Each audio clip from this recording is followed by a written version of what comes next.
May dalawang magkaibigan ang parang magkapatid, di niya namalayan na alas 11 na, planang gabi dahil sa sarap ng kanilang kwentuhan.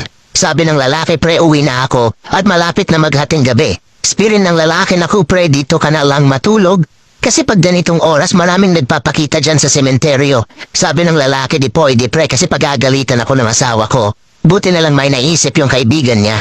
Sabi nito, ito pre, pag nakakita ka ng maligno, ipunas mo lang yan sa itlog ng kabayo mo.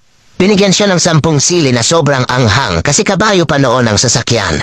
Nang papalapit na siya sa sementeryo, nakakita siya ng white lady at saka aswang. Ito ay papalapit sa kanya, buti na lang naiisip niya ang bigay ng kaibigan niyang sili. Bumaba siya sa kanyang kabayo at pinunasan niya ng 7 sili ang itlog nito. At biglang tumakbo ng matuli ng kabayo sa hapdi at iniwan siya ng kabayo. Dahil iniwan siya ng kabayo, buti na lang may natira pang sili kaya inilagay niya rin ito sa kanyang itlog. Kaya naman sa sobrang hapdi nito, nahabol pa niya ang kanyang kabayo.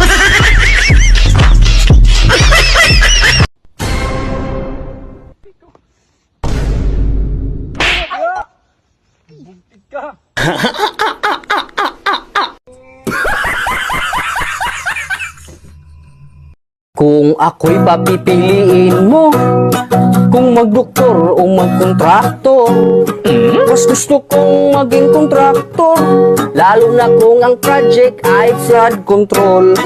Ang doktor mag-oopera pa, ang kontraktor may ibubulsa na. Mas gusto kong maging kontraktor para makabili ng kutsing may payo.